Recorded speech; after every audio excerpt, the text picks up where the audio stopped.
तो ABC coaching YouTube channel में आप सभी का स्वागत है। इस वीडियो में कक्षा 10वीं साइंस के ऑब्जेक्टिव क्वेश्चन देखने वाले हैं जो कि आपके बोर्ड एग्जाम के लिए काफ़ी इंपॉर्टेंट है। तो सभी छात्र इस वीडियो को शुरू से लेकर अंत तक देखेंगे। बताए गए हर एक क्वेश्चन को आप अपने कॉपी में नोट कर लीजिए और एग्जाम से पहले इन सभी क्वेश्चन को अच्छे से रिविजन कर लीजिएगा, याद कर लीजिएगा। और दोस्तों आप सभी से रिक्वेस्ट है, चैनल पर पहली बार आए हैं तो चैनल को सब्सक्राइब करने के साथ बेल आइकन को प्रेस जरूर कर लीजिएगा। तो चलो दोस्तों क्वेश्चन की ओर चलते हैं।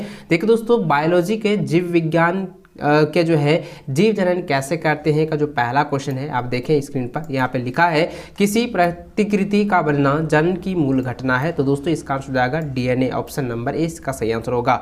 अगला क्वेश्चन देखिए, लिखा है कि जब डीएनए की नई प्रतिकृति कोशिकीय संगठन के साथ समायोजित नहीं हो पाती है तब क्या होता है? तब दोस्तों कोशिका जो है मर जाती है, जो कि ऑप्शन नंबर आपका डी में दिया हुआ है, कोशिका मर जाती है। इसको अच्छे से याद रखेंगे। अगला क्वेश्चन है कि अनुवांशिक गुणों का संदेश होता है। तो अनुवांशिक गुणों का संदेश होता है डीएनए अणुओं में, ठीक है, ऑप्शन नंबर ए इसका सही आंसर होगा।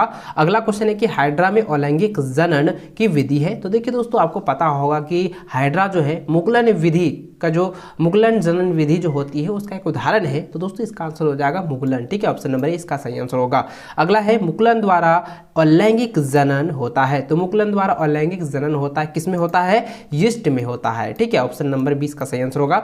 अगला है यीस्ट कोशिका किस विधि द्वारा अलैंगिक जनन करती है? तो मुकुलन विधि द्वारा जो है जनन करती है, ठीक है, ऑप्शन नंबर ए इसका सही आंसर होगा। अगला है एकल जीव प्लाज्मोडियम में किस विधि द्वारा जनन होता है? तो दोस्तों इसका आंसर हो जाएगा बहुखंडन, ऑप्शन नंबर बी। अगला है स्पाइरोगायरा में प्रजनन किस विधि से होता है? स्पाइरोगायरा में प्रजनन की जो विधि होती है वो खंडना विधि होता है, ठीक है, यानी खंडन विधि द्वारा जो है इस प्रजनन होती है, ऑप्शन नंबर ए इसका सही आंसर होगा। ये क्वेश्चन काफी बीबीआई है, पिछले 3 वर्षों ये क्वेश्चन पूछे जा रहे हैं, इन सभी को आप लोग अच्छे से याद रखेंगे। अगला क्वेश्चन है कि जनन की किस विधि द्वारा समान गुणों वाले जीवों का विकास आबादी को कायम रखा जा सकता है? तो दोस्तों इसका आंसर हो जाएगा कायिक प्रवर्धन। देखिए कायिक प्रवर्धन जो है एक कृत्रिम के द्वारा किया जाता है, ठीक है, यानी कि मानवों के द्वारा इस तरीके से जो है कृत्रिम रूप से जो है किया जाता है, कृत्रिम फर्टिलाइजेशन किया जा सकता है, ठीक है। तो इसका आंसर हो जाएगा कायिक प्रबंधन, इसको अच्छे से याद रखेंगे।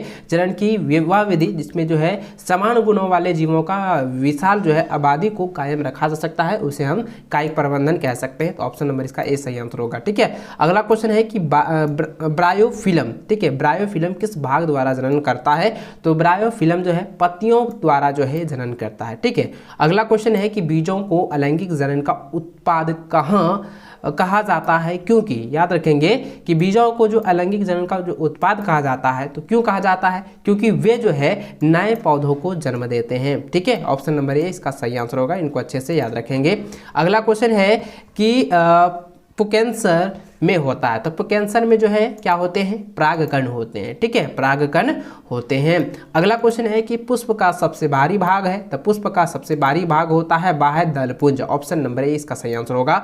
अगला क्वेश्चन है कि परागकोश में होते हैं। तो परागकोश में क्या होते हैं? परागकण होते हैं, ऑप्शन नंबर डी इसका सही आंसर होगा। अगला क्वेश्चन है कि अड़हुल किस प्रकार का पुष्प है? दोस्तों आपने अड़हुल का पुष्प देखा होगा, उसमें क्या होता है कि इसमें नर मादा दोनों होते हैं, ठीक है, यानी दोनों लिंग पाए जाते हैं, इसलिए दोस्तों इसका सही आंसर क्या होगा? इसमें होगा इसका सही आंसर द्विलिंगी, ठीक है। अड़हुल पौधे जो है वो अड़हुल जो पुष्प है वो द्विलिंगी होते हैं, या अड़हुल के पौधे जो है द्विलिंगी होते हैं, ऐसे भी आप कह सकते हैं। इसका आंसर वही हो जाएगा, ठीक है। अगला क्वेश्चन है कि पौधे के किस जनन अंग में बीजांड पाया जाता है? तो दोस्तों यह जो है अंडाशय में जो है बीजांड पाया जाता है, ऑप्शन नंबर ए इसका सही आंसर होगा। इनको अच्छे से आप लोग रट लीजिएगा। अगला क्वेश्चन है कि फिब्री, ठीक है, फिब्री नामक संरचना कहाँ पाई जाती है? तो ये दोस्तों अंडाशय में पाई जाती है। दोस्तों आप लोगों को पता होगा कि अंडाशय में आपने देखा होगा इस तरह से जो है एक रचना होती है जिसको ऐसे ऐसे करके होता है, जिसको हम फिब्री कहते हैं। ये जो संरचना होती है कहाँ पे होती है? ये अंडाशय में होती है, इसको अच्छे से आप लोग याद रखेंगे।